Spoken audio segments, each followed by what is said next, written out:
products or services. So this is the flow leadership assessment itself. And what we did here was actually to divide the flow leadership framework into 6 different domains that we think that are very important for flow to work properly. And that is, first of all, which is a sort of guiding star of the whole framework, the common vision. We need to have a common vision for this to work. We also need to have one language. We talked very much about the 4D model, how this actually works. We need to have value and vision delivery, understanding how knowledge, technology, and relationships work. The value cycle management is also very important. We had a flow governance, which goes into the individual teams, products, and organizations. And then obviously in the end, the leadership coaching, which is also one of the key success factors for flow itself. So based on these 6 areas, we have actually defined 4 enablers to successfully work with this area. So the first one is connections, and that it's actually looking at these domains from a more contextual areas. Do we understand the prerequisites? Do we understand the expectations on these different levels? Do we understand what we're supposed to do? The conceptual is more defining how we work, what are the principles for doing this.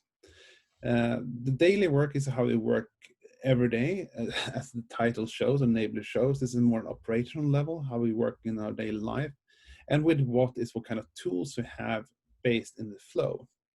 And this matrix gives quite interesting look at how well matured the flow works in the organization itself. So what we do is actually go through each of the boxes to see whether it's working or not working, or there's some concerns with these. And we mark them red, yellow, or green. And by doing that, doing that, we get a really interesting picture of how flow actually works in the organization.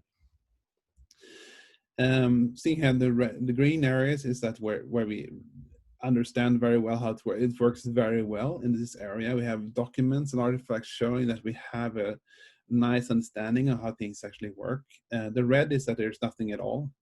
These things are mostly done ad hoc or with no structure at all. And the yellows are often their work ongoing. There are some concerns that needs to be addressed.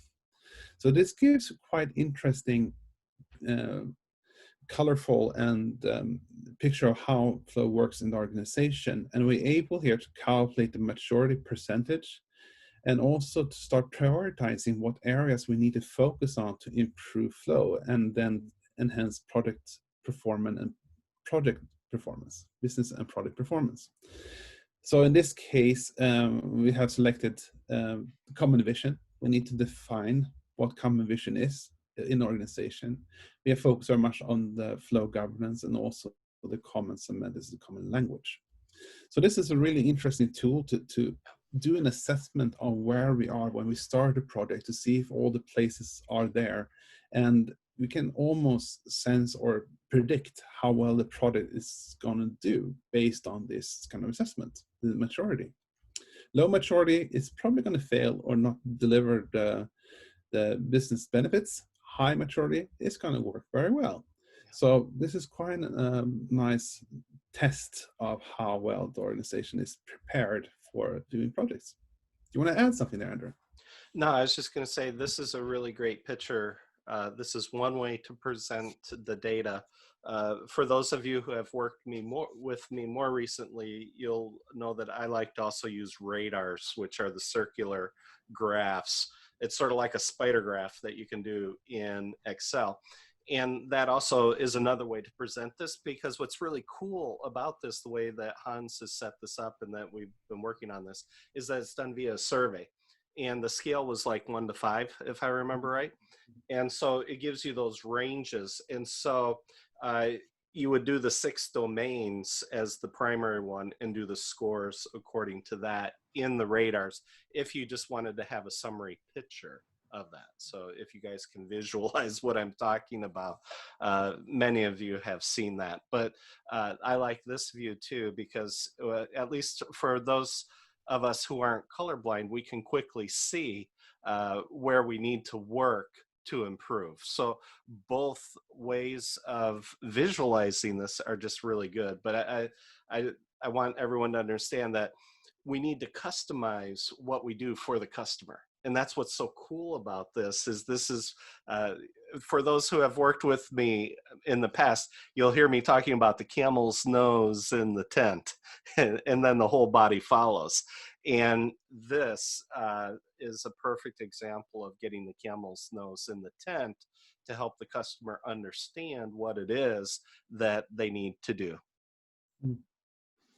And I mean, I can also sense, I mean, if we work in a large organization and starting projects and programs, this might be a good starting point to see actually if we have all the components in place to actually get the right performance. We just got a really good question. Yeah, go ahead.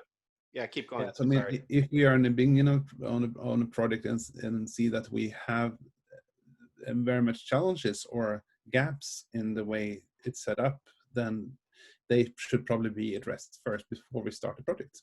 Yeah, we have a question here from Subharat, and it's the question is, how do we show the maturity? And so this is, think of these as snapshots in time, because maybe we hadn't mentioned it yet. You do these surveys multiple times. In the beginning, you might do them monthly to see how the teams are reacting to the help that we're and support that we're giving them. And then over time, you can do it quarterly. So over a year, it becomes like it almost becomes like a slow moving animation. And so you get all the slides next to each other and you can see the pattern and you can see the trends, which way the team is headed. And so when you're talking about showing the maturity, you can do that over time. And when you do the radar graphs, the summary ones, those are really useful for showing the change over time, because you can put month by month comparisons right on top of each other. So it's another way to show that the team is either making progress or going backwards. So that was a great question. Excellent. Yeah. More questions. Any more questions? If you have a question, by the way, just throw it into the chat and I'll try to keep an eye on that. The second part is the power of one, and this is a very powerful concept in the flow leadership framework. To actually understand where to focus and where to spend or where to focus your investments. And we use this methodology daily, quite a lot in our work, to define where to invest or how to manage the portfolio itself. So we use here 4 layers to understand how they are and understand how they're connected. So the first layer is objectives, and here we start with the vision and the key objectives of the organization. And for each objective, there's usually a challenge connected to that we need to address to achieve the objective. And for every challenge, there's usually a solution, a logical solution to how to manage this challenge. And for every solution, there are deliverables, investments, activities that are making up the solution itself. And what we need to do is actually find the link between objectives, challenges, and solutions and deliverables, and understand how the different deliverables and solutions contribute to the objectives itself. So on the top part, we have vision. And for most organizations, this relates to the business area itself. And they need to understand their vision and objectives and also their challenges in achieving that. And in some cases, the challenges are then left for the IT organizations to master in some way.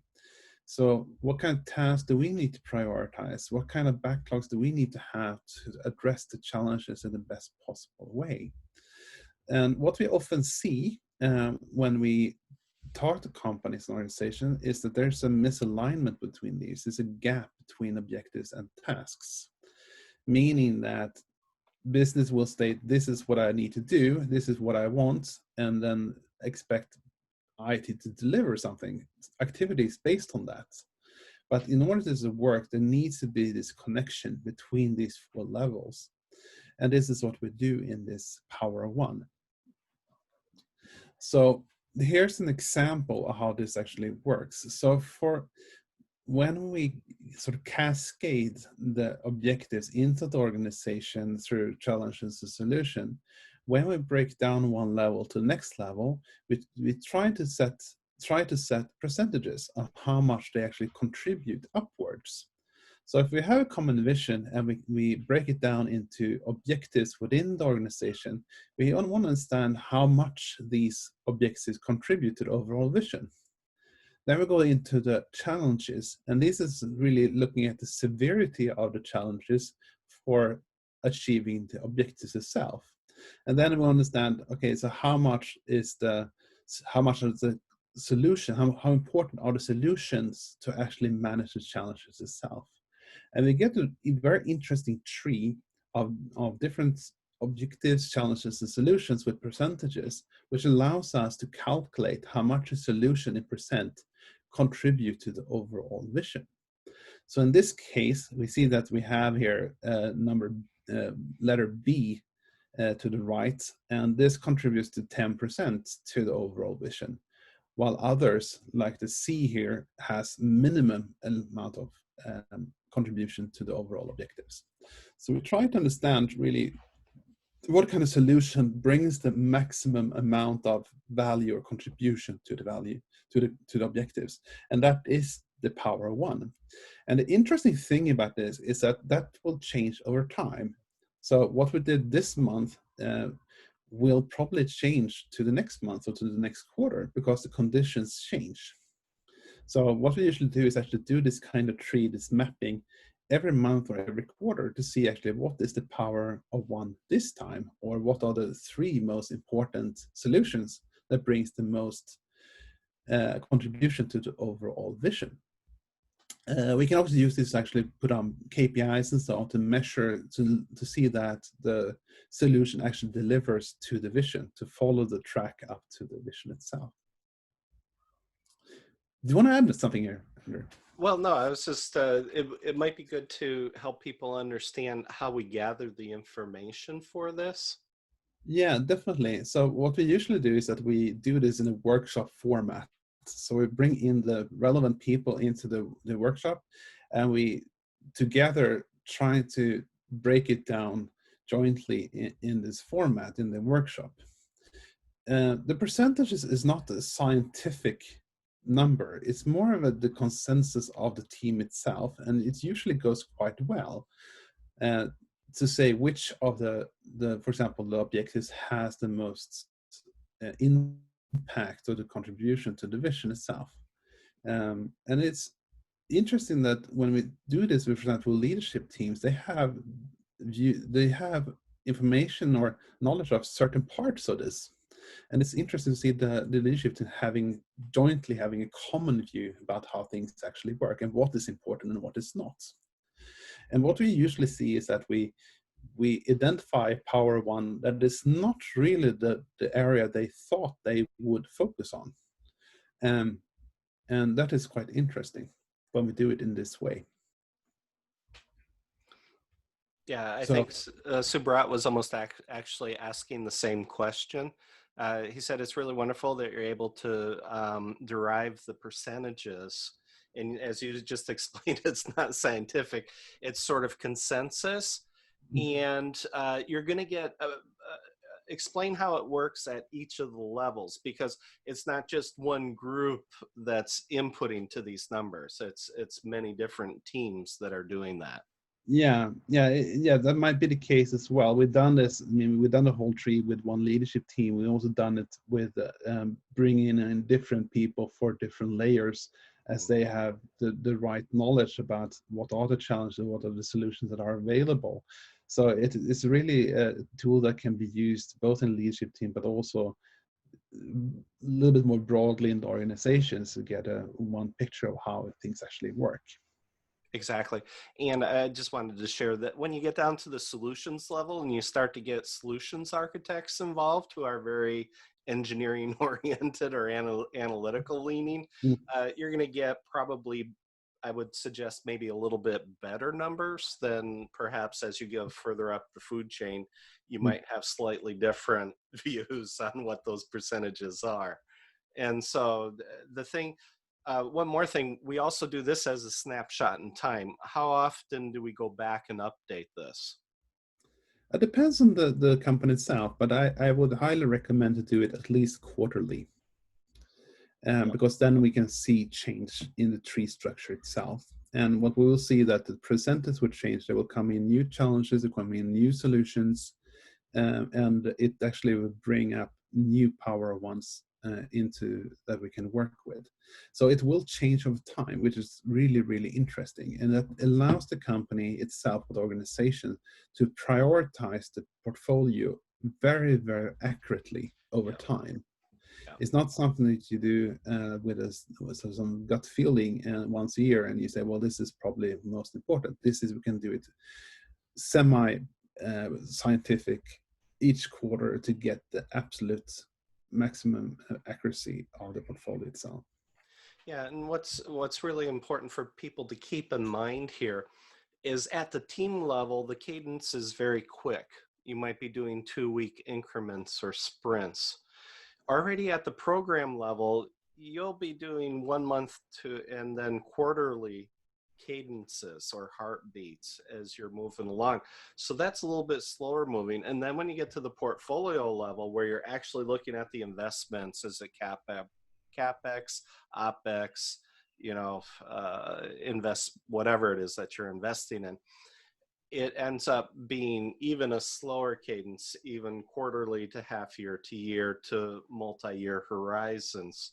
So again, these are snapshots in time. And the more often that you do these, and as the teams get used to doing these, they will get better at the percentages. Does that make sense? Just the same way they get better at doing points at the team level. Yeah, definitely. And I think this is a journey, a maturity journey as well. And the Yeah, first they're time coming up the curve. I usually do a lot of facilitation myself, but after a while they get used to it and they do themselves this kind of table. By the way, for everyone who's working as an agile coach, these are the kinds of tools that you can put in your back pocket that make you a more capable coach for when you're working with the teams. Because as an agile coach, you're not just working with the product management side, you're going to be working with the program management, the line managers, the portfolio managers, and the executives. So when you start using tools like this, the executives will start to go, oh, this is interesting. Oh, we can do this over time. It helps them get a better feel for what's happening high speed down at the team. It helps them understand how to guide and direct the flow of the organization. Excellent. Do you have any questions or should I move on? Let's see. No, I think we elaborated. Did hopefully Subrat can let me know if that covered it for this part. The thing I like about this one is that it's a forced choice technique, and it really helps the upper levels or the executives or the portfolio directors and managers and the program managers get together and have a little better feel for how should we prioritize. I wish I would have had this tool when I was at Nature Publishing Group. I did it a much more draconian way there, where I forced them through multiple meetings and multiple rounds, basically doing this, where we took 250 projects in the backlog, in the project backlog, and reduced it down to 100. And so it's the same concept of try to make the work manageable, but you're applying it at the enterprise level, not just at the team level. It's interesting because what we see when we have done this is that approximately 30% of the portfolio that companies are investing in and the products they start have no or little contribution to the vision, Yeah. meaning that they have no really impact. They don't really create any value at all, as they don't have any link to the objectives, key objectives, which is Yeah. quite interesting. And this is a And great way for doing the link back as yeah, well. yeah, and that is something that I think is a really interesting figure to look at, and Yeah. it tells more that we are doing projects. We start projects that we like to start and that we feel we are comfortable with, instead of actually doing the ones that have highest contribution to the vision. Yeah. But value based. And I love your concept of value mining. And this is a way that you do the mining, and you mine down into the organization to find those pockets of gold. Mm. I will go to the third one, and this is really, I have to do it Yeah, you have to more. be in the screen. I found out Yeah. it's a Zoom thing. Anyway, so the third challenge I think that me and Andrew looked at was really the flow friction analysis and how that could be structured in a good way, both for individual teams, products, and organizations. And we looked at it having a nice model for evaluating the maturity again in these 4 different areas. So what we do here, this is actually the individual part, and I will go to the team level because it's a little bit easier to explain. We have the 6 different areas there on top. We have the vision, the right people, define, distill, deliver, and drive. And we look at them from 3 different perspectives. Is the, for example, vision suitable? Is it feasible? And is it acceptable?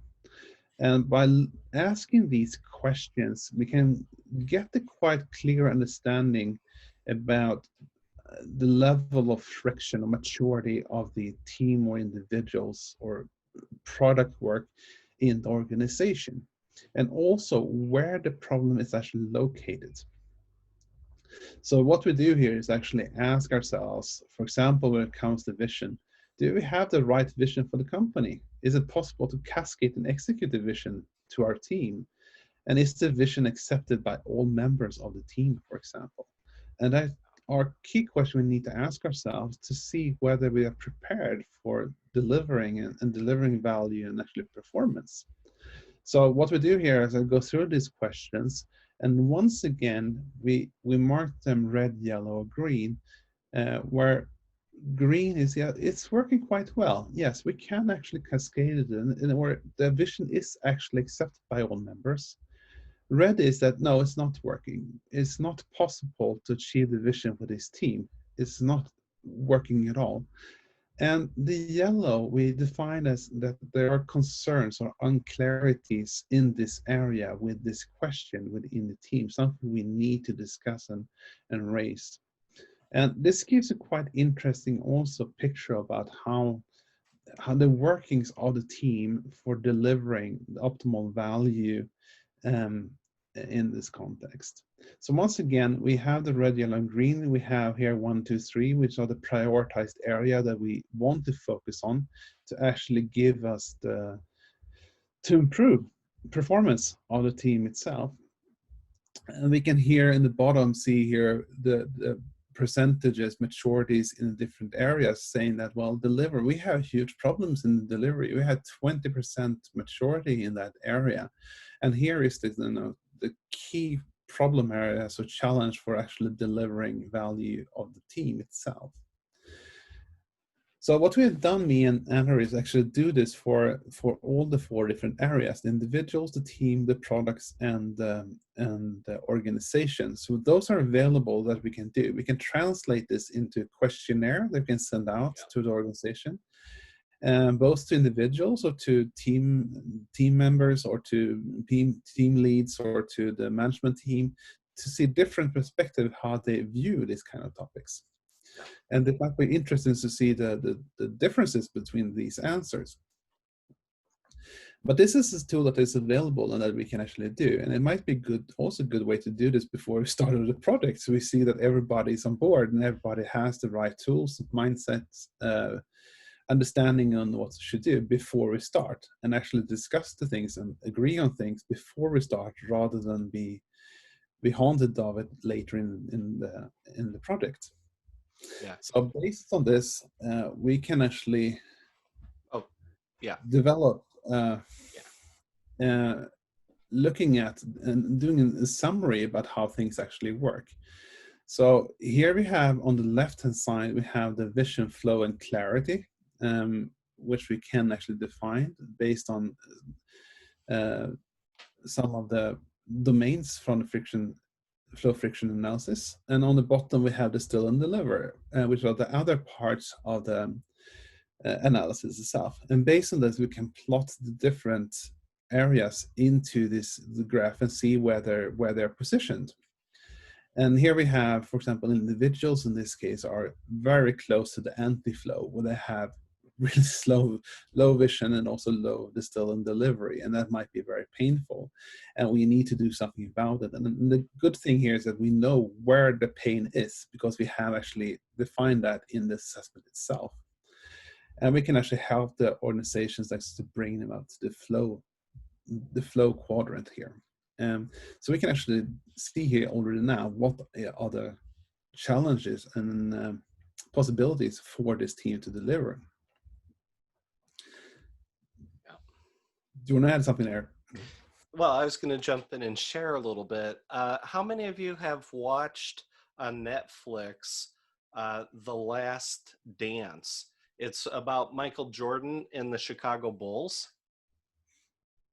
Have any of you started watching that series? Eunice has started. I see one hand. I see that hand. All right. This is really cool, okay? Because when you look at this, the origins of flow are also in sports, okay? Ted, myself, my other brothers, Dave and Dan, we all played basketball. And so that's our family sport.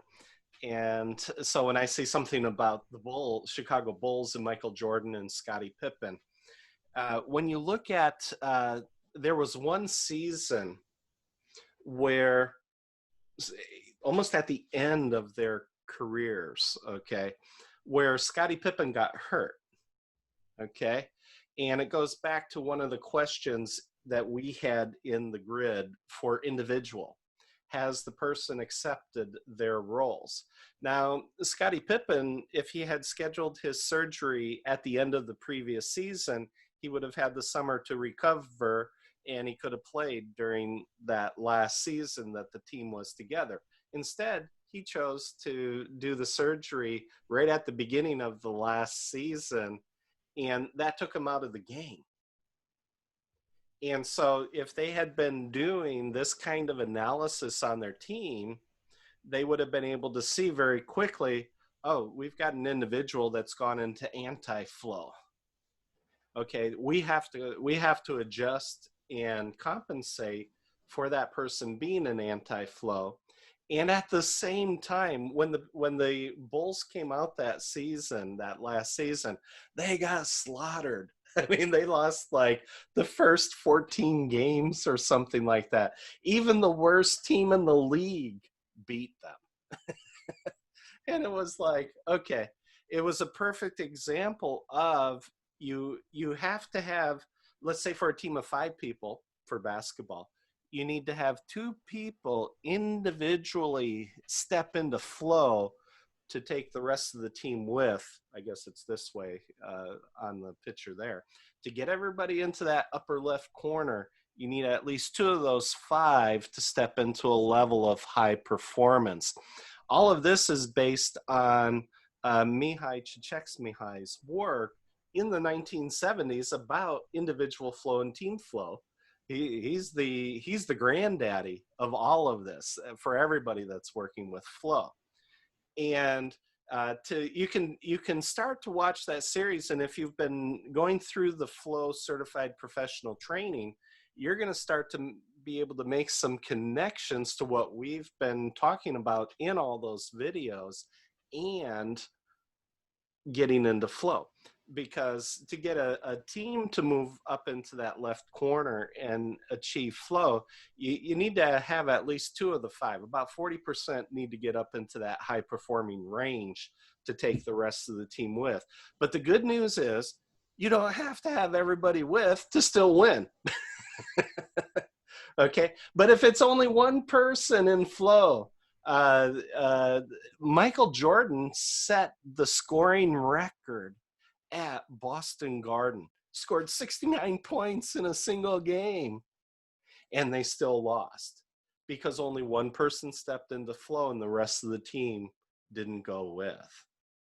And so these are the tools, these are real life tools. The same principles that apply for sports teams apply to our teams that we're working with in the organization. So going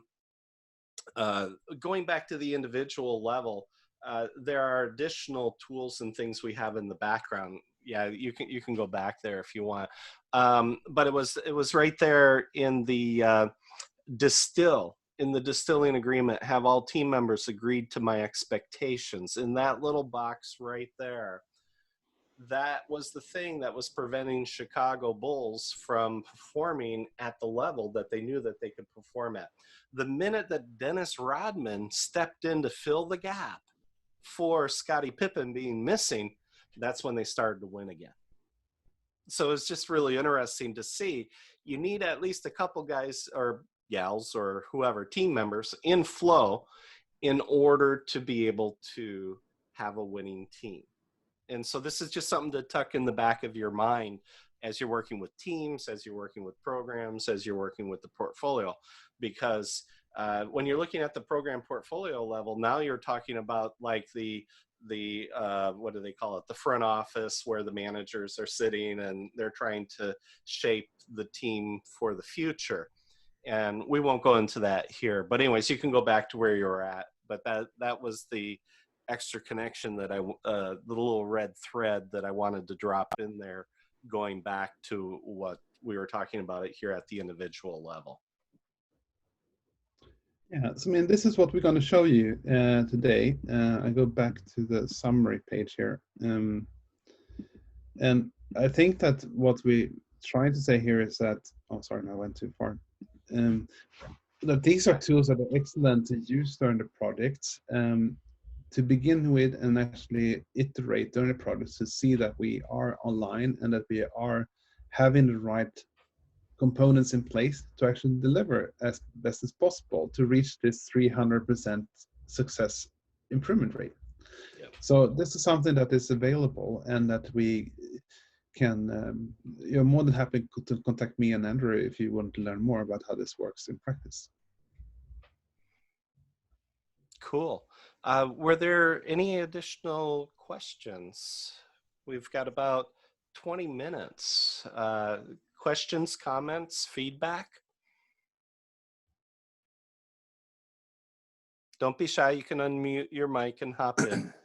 This is Bill. I think that the power of one is coupled that with that friction analysis. To me, is from a leadership standpoint, that's got to really kind of hit you between the eyes as to what's really going on in my organization.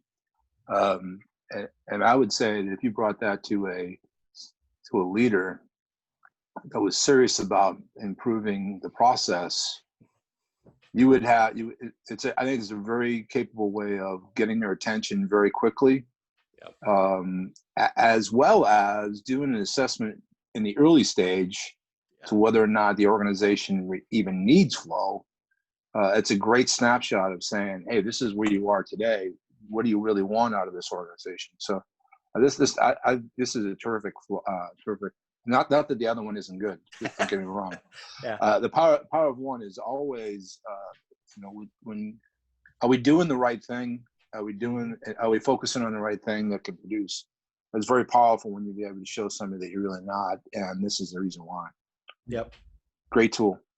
Thanks. Thank you. Really good. Others?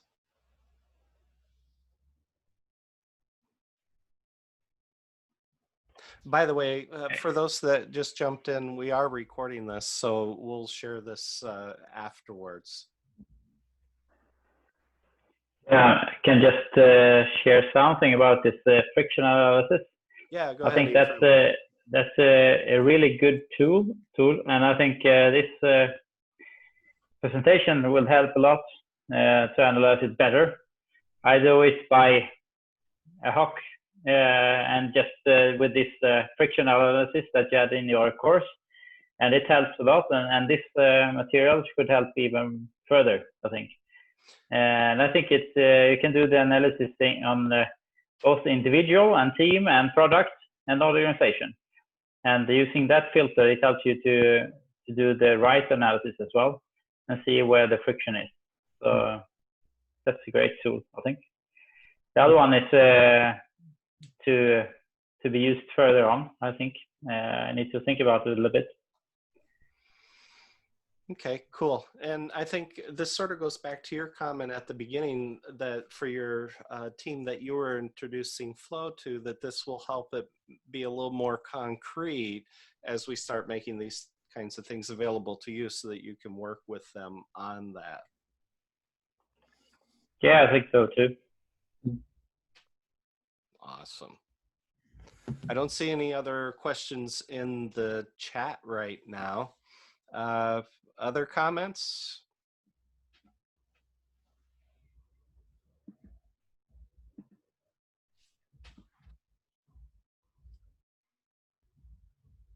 I love it. Stunned silence.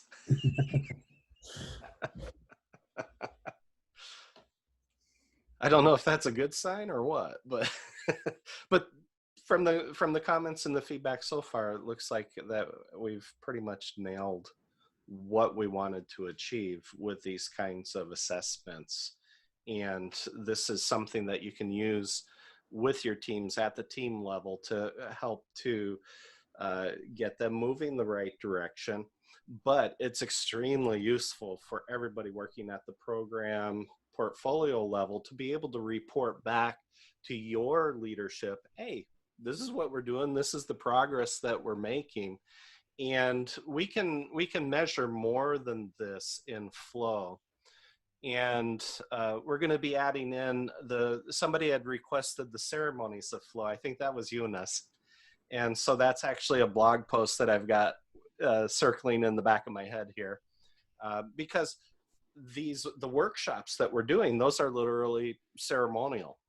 In the same way you do those Scrum process at the team level, we have the flow processes that are coming into place at the program portfolio level that will help the leadership understand the flow of the ceremonies. And so whether it's big room planning, what I would call a walkabout workshop, or if it's prioritization workshops, which is similar to the Power of One, getting those snapshots are really important, getting the baselines so that you can measure over time. I've always been most successful with flow when I can start with a good baseline and a good snapshot of what we're working with. The times that we've struggled, we haven't had that starting point. Okay. And so it's really important to get out there and get your baselines so that you can start to measure. And remember, it takes time. We're talking months to quarters to half years to years to collect that data to give the leadership the trends with which they can make the decisions. And so that's really important from my view. Other comments? So Andrew, what do you feel are sort of, if you would further describe sort of the baseline, what's the type of information and how many products are we trying to develop, for example? If they're sorting it by projects, great. You got a project backlog, awesome. That's a great starting point. Or is it a product backlog where it's all these products that we're trying to develop? Great, we can start with that. Either way, we can help. So and so that's the kind of baseline I'm trying to get to, is what's our starting point, what's our organizational velocity, and I'm not thinking points team velocity, those are proxy variables. I'm thinking about how fast do we go from idea to product in hand, that type Yep. of measure. So Yep. is that what you were thinking? Yeah. That helps. Cool. Yeah. And that's, and great point, Eunice, because this is why it's really tough at the program and portfolio levels to do this, is because a lot of people will look at SAFe or LESS or Nexus or any of the scaled agile methodologies. Remember, all of those are program level tools, and tools don't necessarily change your mindset, or it might do it in a way that you don't want it to. Because if the tool starts dictating process and mindset, that's like the tail wagging the dog. And Yep. so it's a really tough balance to get the transformation of the mindset of the individual's team's organization versus just doing it tool wise, where yeah, you'll be able to measure stuff and you might be able to see progress, but if you want the most value for what you're investing in, you have to do both. Yeah. And that's why you have to measure right from the start. And so, but it takes time to get those measures in place. Yep.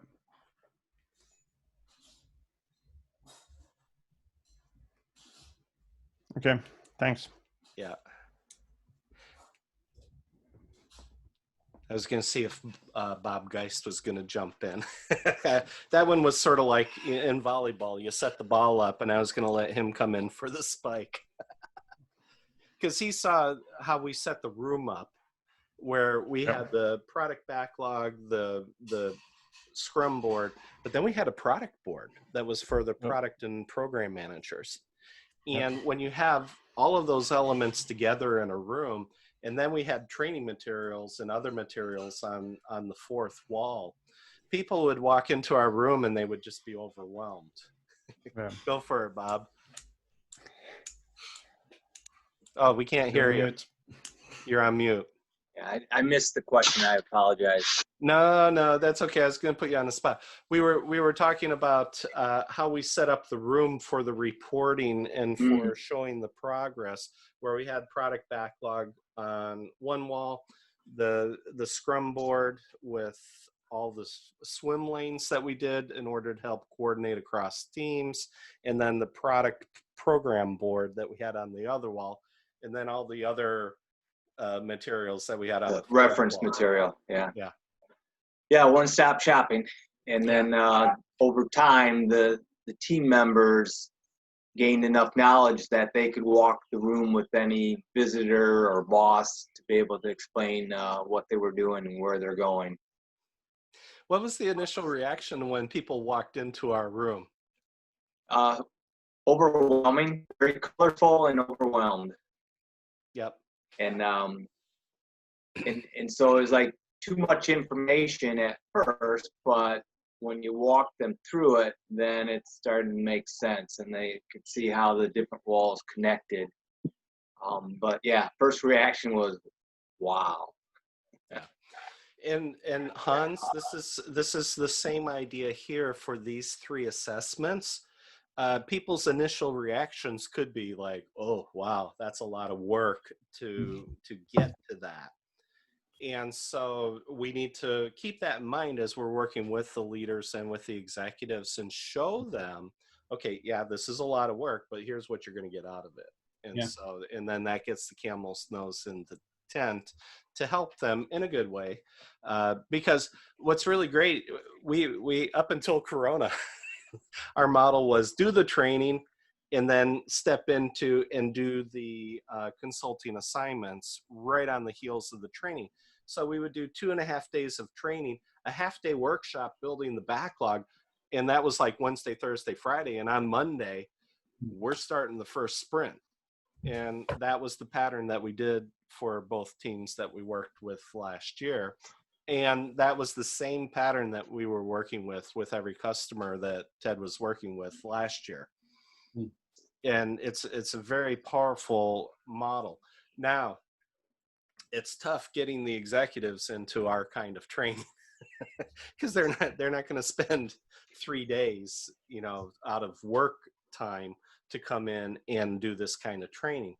That is sort of a something that we need to think about, because now with Corona and people are working from home, I'm working very hard now to get all the videos shortened to 15 minutes. It's going to be a lot more videos, but it will be probably 40, 45 videos in the whole set for the training when they're done.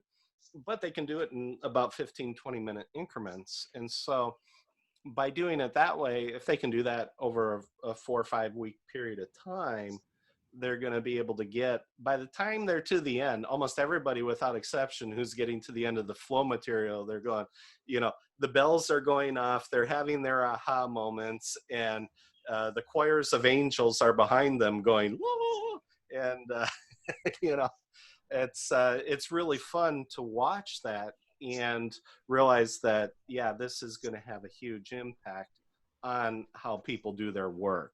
So yeah, and so when I saw what Hans drafted initially, I just went, oh, the bells are going off in my head, and I'm like going, this is awesome. So Thank you. good work, really good work. We have about 7 minutes left. Any other questions? I don't see anything in the chat.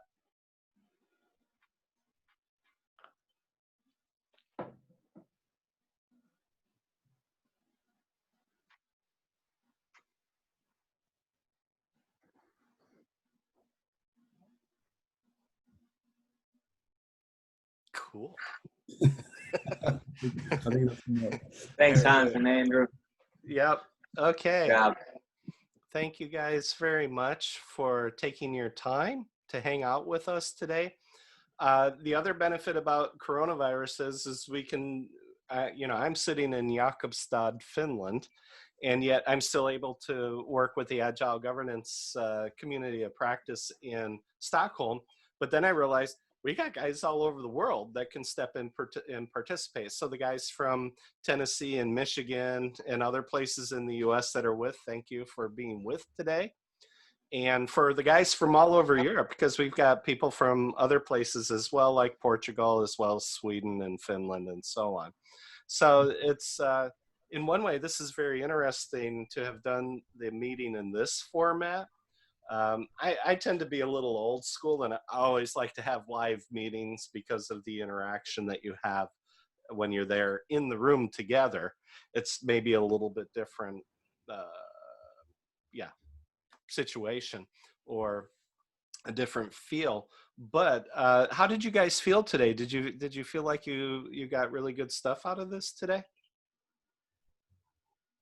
I see one nodding. I see a thumbs up. Cool. All right. Another thumbs up. Awesome. If you have any questions afterwards, thank you, but a bit fast. Oh yeah, welcome to Flow. That was a comment down in the chat. I don't know who made it, but that's beautiful. Yeah, when we get excited, we tend to talk a little bit faster. It's always hard to slow down or hit that right tempo and speed as we're sharing things, because we had a lot of things that we were sharing today. So we had a lot of material to cover. I think we did pretty good to cover that in about an hour and a half. Yeah, thank you so much for participating. Well, thanks again, everybody. Oh, we got a couple more messages here. Let me double check to see what we got. Okay. No worries. We recorded this, so if you missed the section, don't feel bad. You can come back and be able to relook at everything and hear some of the questions and things like that. So I'll try to, I recorded it to the box, so I have to figure out where to put that, maybe on YouTube or wherever. And then I'll just put the link in. We can put the link into both communities of practice there in Stockholm, both the digitalization one and the Agile Governance community practice, and then it will go out to those lists. Plus, I'll send it out to the whole Flow community for the 200 plus people that I have on my list for that one. So cool. Excellent. Well, thank you, everybody. You guys have a great weekend, and I'll probably book something similar to this after summer, because in the summertime, everybody in Finland and Sweden, parts of Europe, they basically disappear after midsummer, and you don't see them again until mid-August. Especially here in Finland, where the mantra is social distancing from birth, happiest people on earth. All right. Well, again, if you have any questions or anything else, just fire me an email or a message through meetup.com. And have a super weekend, everybody, and look forward to seeing you all again in the near future. Bye-bye. Thanks, everyone. Bye-bye.